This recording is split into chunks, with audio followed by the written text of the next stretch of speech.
స్వామీజీ గారిని కలిశాను. బావకి 3 రోజుల గండం గడిస్తే ఆ తర్వాత ఏ సమస్య ఉంటదన్నారు. గండమా? మళ్ళీ ఏమైనా ప్రమాదం జరుగుతుందా వదినా?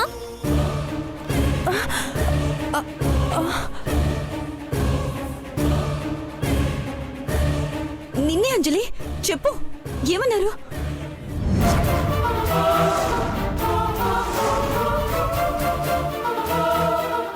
అది ఏం లేదు. ఒక 3 రోజులు గడిస్తే బావకి పట్టిన అరిష్టాలన్నీ పోతాయన్నారు. నిన్నొకటి అడుగుతాను, ఏమనుకో కదా? ఏంటక్క? నీకిన్ని ప్రాబ్లమ్స్ మీ గీతక్క వల్లే వస్తున్నాయి కదా? గీతక్క వల్ల నాకు ప్రాబ్లమా? అలా అలా ఎందుకు అనుకుంటున్నావక్క? ఏమో, నాకెందుకు తన మీద డౌట్ వస్తుంది. నువ్వింత బాధపడుతుంటే తనకు చీము కుట్టినట్టు కూడా అనిపించడం లేదు. గీతక్క మనిషి కాదు, దెయ్యమన్న విషయం వీళ్ళకి తెలిస్తే వీళ్ళ ప్రాణాలు కూడా ప్రమాదంలో పడతాయి. చెప్పకూడదు. నాకు అలానే అనిపిస్తుంది వదినా. నువ్వంటే తనకు గిట్టదనుకుంటా. అయ్యో, అక్కడ మీరు తప్పుగా అర్థం చేసుకుంటున్నారు. తను ఉండటం, తన మాట తీరు ఇవన్నీ వింతగా అనిపిస్తాయి, కనిపిస్తాయి అంతే. మరీ అంత విడ్డూరంగా ఎలా ఉంటారు? తోడబుట్టిన చెల్లెలి పరిస్థితి ఇలా అయిందేంటా అని కనీసం బాధ కూడా లేదు. అవన్నీ అందరితో చెప్పుకోలేదు కదక్కా. మీరెవరు చూడనప్పుడు నా దగ్గరకొచ్చి నేనిలా ఉన్నందుకు ఎంతో బాధపడింది.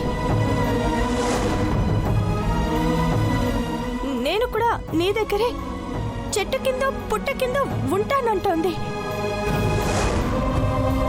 నేనే అంత పని చెయ్యకు అన్నాను. నేనెలాగో ఇంట్లో లేను. కనీసం నువ్వన్నా బావకి తోడుగా ఉంటే నాకు ధైర్యం అని చెప్పాను. నువ్వు కవర్ చేస్తున్నావు కానీ ఇంతవరకు అర్జున్ దగ్గరికి మీ గీతకొచ్చినట్టు చూడనే లేదు. ఇప్పుడు కూడా మా వంక గుర్రమని చూస్తుంది. ఏంటని అడిగితే ఇలా కళ్ళు పెద్ద చేసుకుని ఈయన్నవుతుంది. అమ్మో, ఆమె కళ్ళలోకి చూస్తుంటే భయమేస్తుంది వదినా. దయ్యం కళ్ళు.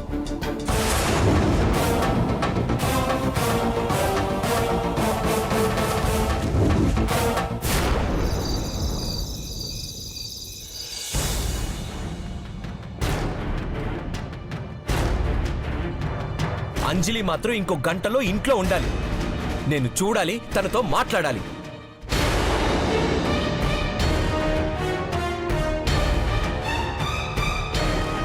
తల్లిగా నీ మర్యాదని పోగొట్టుకోకూడదు అంటే నా భార్యని నా కళ్ళ ముందుకి తీసుకురా.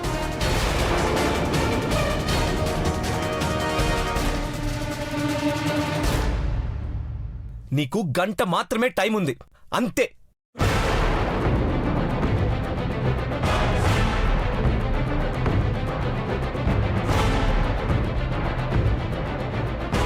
కన్న కొడుకు కత్తి పెట్టి బెదిరించినట్లు మాట్లాడితే కన్న తల్లికి బాధగానే ఉంటుందత్తయ్యా.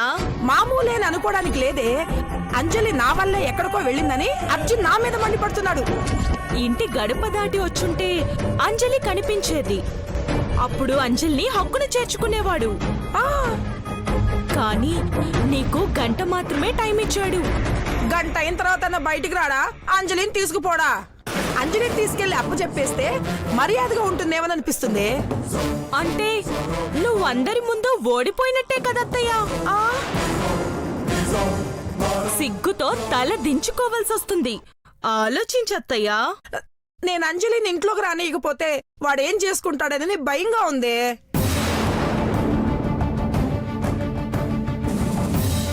మీ అమ్మా నాన్నలు ఊరేసుకొని చచ్చిపోయిన దగ్గర నుంచి పాలు పోసేవాడిని, పేపర్ వేసేవాడిని, పల్లెత్తి మాటనాలన్నా భయం వేస్తుంది. అసలు నువ్వు ఇలా వీక్ అయిపోవడానికి, అర్జున్ నీ మీద తిరగబడ్డానికి కారణం అదే. ఎవరు? అంజలియా? దాందేముంది, లాగిపెట్టి కొడితే చచ్చూరుకుంటుంది. దాని తంత్రమంతా అర్జున్ చేతికి కట్టిన యంత్రంలోనే ఉందేమోనని నా అనుమానం. అవునా? అవునత్తయ్యా. అంజలి మాయలేడి.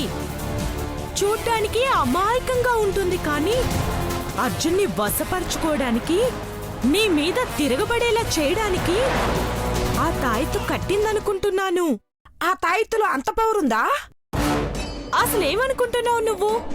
ఇంకో 2 రోజులు అర్జున్ చేతికి ఆ తాయెత్తు అలాగే ఉంటే నిన్ను ఎదిరించినవాడు రేపు నిన్ను కొడతాడు కూడా. నిజం చెప్తున్నాను, నీ మీద ఒట్టు. అయితే ఇప్పుడేం చేయమంటావే? చప్పుడు కాకుండా వెళ్ళి ఆ తాయెత్తు తీసి పారేశారనుకోండి, అర్జున్ మళ్ళీ మీ మాట వింటాడు. అంతేకాదు, అంజలి గురించి కూడా అడగడు. 5-6 రోజుల తర్వాత మర్చేపోతాడు. ఆ తర్వాత నాలా ఆస్తిపాస్తులున్న దాన్ని చూసి అర్జున్కి ఇంకో పెళ్లి చేయవా ఏంటత్తయ్యా? అవన్నీ తర్వాత చూద్దాంలేవే, ముందెళ్ళి ఆ తాయెత్తును తీసి పడేస్తా. త్వరగా వెళ్ళండి, ఎవ్వరూ లేరు, అనుమానం కూడా రాదు. వెళ్ళండి.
ఇన్ని అరిష్టాలకు మూలం ఈ తాయెత్తు అన్నమాట.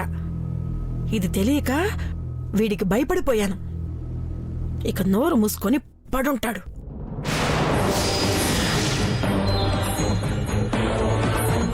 ఈ అరిష్టాలన్నిటినీ అడ్డుకున్నది ఆ తాయితేనే పిచ్చి కాంతం.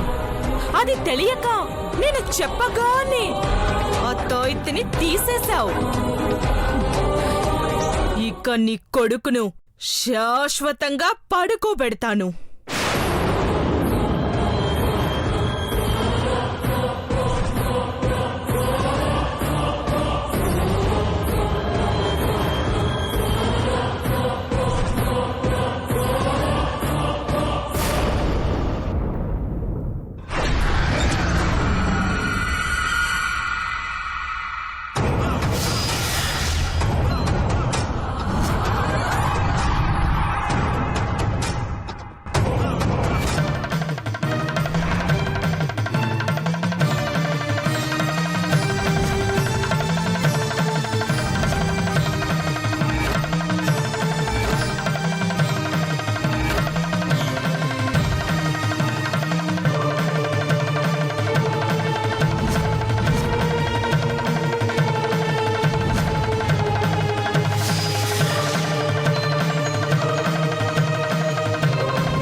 గురువుగారు, దీపం కొండెక్కేలా ఉంది.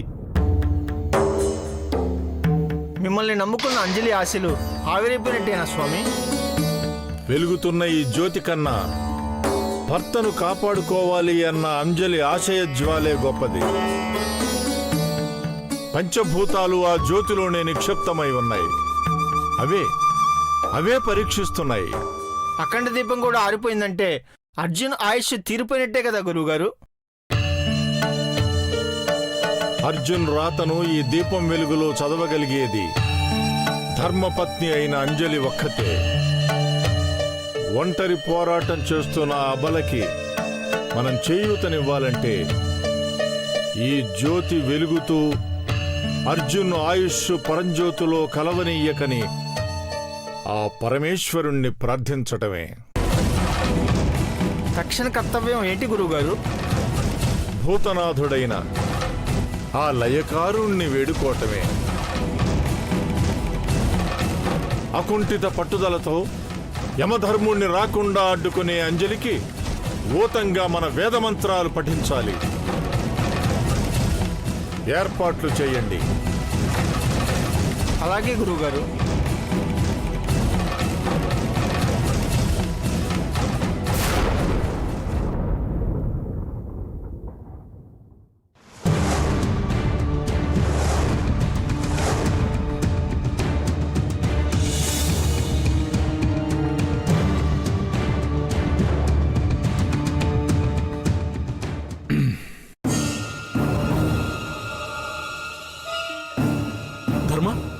ఏంటి బాబు ఇలా వచ్చావు? ఏంటండి, వచ్చింది ధర్మాబాబే కదా, ఎందుకంత కంగారు పడుతున్నారు? పోలీస్ డ్రెస్ లో వస్తే చుట్టరికం ఉండదే కాంతం, పెద్దరికం మాత్రమే ఉంటుంది. అయ్యో నుంచోనే ఉన్నారు, కూర్చోండి. మర్యాదలు అక్కర్లేదు వెంకట్. మీ అమ్మగారికి మర్యాదగా 2 మాటలు చెప్పిపోదామని వచ్చాను. గొంతు గంభీరంగా ఉంది బాబు, ఏదన్నా ప్రాబ్లమా? ప్రాబ్లం ఏంటో మీకు తెలియదా? అంజలిని బయట ఎందుకు ఉంచారు? నేను తనని మెడబట్టుకొని బయటకు గెంటేశాను అని చెప్పిందా? రామ రామ రామ రామ రామ, ఇంట్లో ఉండనత్తయ్యా అంది. నేనే బయటుండమ్మా అన్నాను, అంతే. అలా అన్నారా? నిజం చెప్పమ్మా, పోలీసుల దగ్గర అబద్ధం ఆడకూడదు. నువ్వు ఉండరా. డాక్టర్కి అబద్ధం చెప్తే మందులు మారుస్తారు. పోలీసుల్ని ఏ మారిస్తే మీ అడ్రస్సే మారుస్తారు. నీ మాటల కన్నా నీ చూపులే ఎక్కువ భయపడుతున్నాయి ధర్మ బాబు.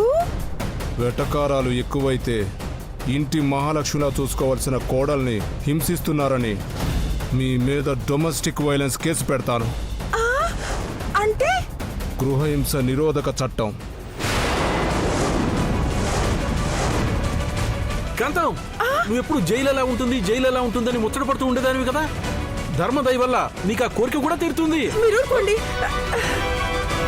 చూడు బాబు, అంజలి నా కూతురు లాంటిది, కానీ తన హాస్పిటల్కి వెళ్లకుండా ఇంటి ముందే కూర్చుంది. దానికి తప్పు నాదే బాబు. అర్జున్తో మాట్లాడాక తప్పెవరితో తేలుస్తా. అర్జున్ ఎక్కడా? లోపల బెడ్రూమ్లో ఉన్నాడు.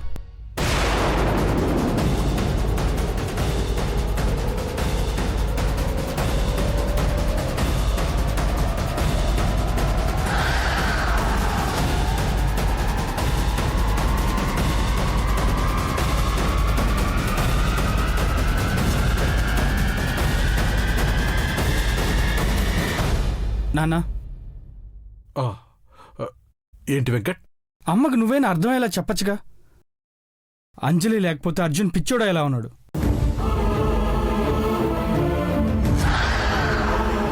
రే వెంకట్, అర్జున్ ఎదురు తిరగడంతో మీ అమ్మ బుర్ర తిరిగిపోయిందిరా. తనకిక వేరే దారి లేదు. ఖచ్చితంగా అంజలిని ఇంట్లోకి తీసుకురావాల్సిందే.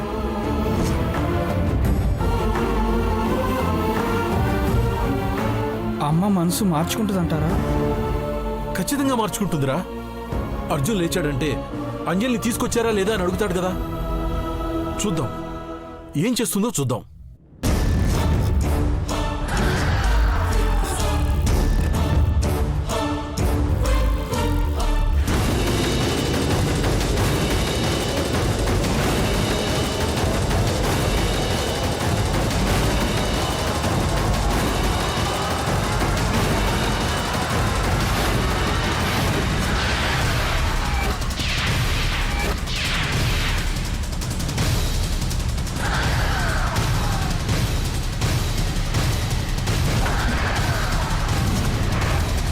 అర్జున్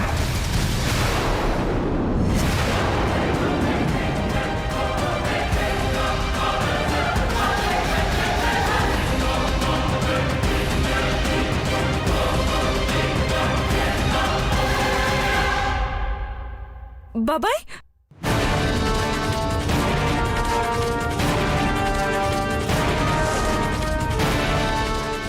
రా బాబాయ్. ఏంటి సడన్ గా ఇలా వచ్చారు? పోలీసులు చెప్పిరారు కదమ్మా. అంతే కదా. కూర్చోండి బాబాయ్. కాఫీ టీ ఏమైనా తీసుకురమ్మంటారా? అవసరం లేదు, అర్జున్తో మాట్లాడి వెళ్ళిపోతాను.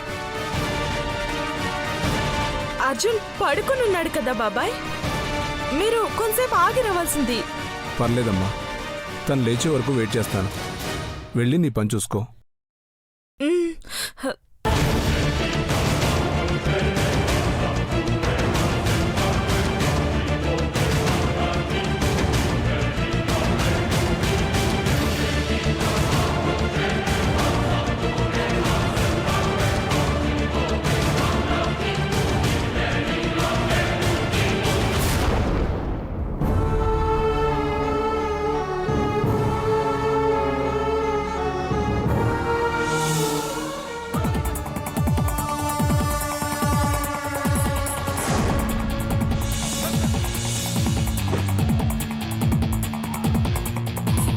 ఒసే అంజలి, నా కొంప ముంచేలా ఉన్నావు కదే. నేనేం చేశాను అత్తయ్య? 3 రోజుల నుంచి గూర్ఖాలాగా ఇంటి ముందే కూర్చుని ఉన్నావు కదే. ఇంట్లోకి పోలీసులు వచ్చింది కూడా చూడలేదా? ఏంటి పోలీసులా? పోలీసులా అని ఎంత నంగనాచిలా అడుగుతున్నావే? మీ బాబాయ్ ధర్మ వచ్చాడుగా.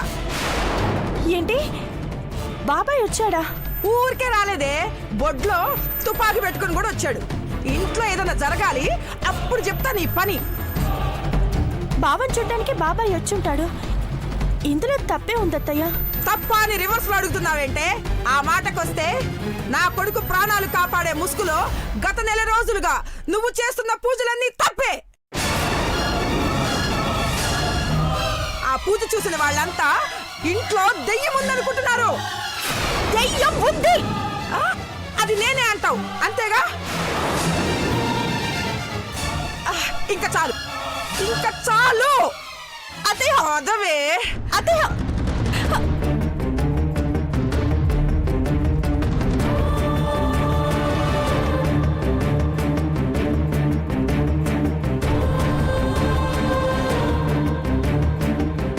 అత్తయ్య,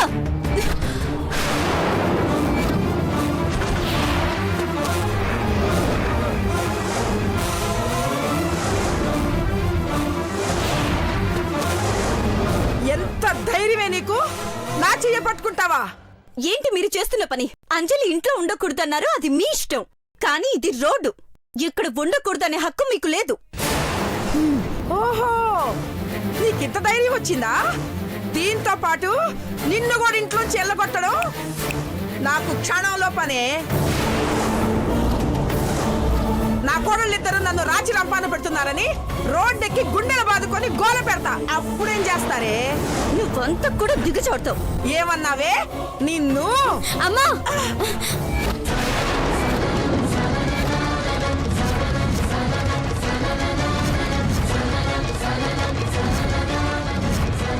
ఇక నీ పెత్తనం సాగదమ్మా.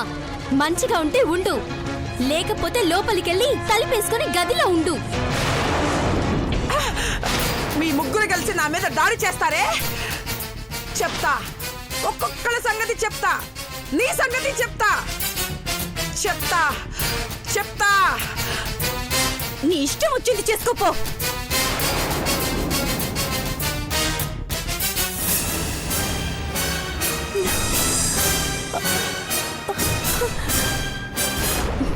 వదినా, మా అమ్మ గయ్యాలి. ఆవిడ మాటలు మనసులో పెట్టుకొని మనసు పాడు చేసుకోవద్దు ప్లీజ్.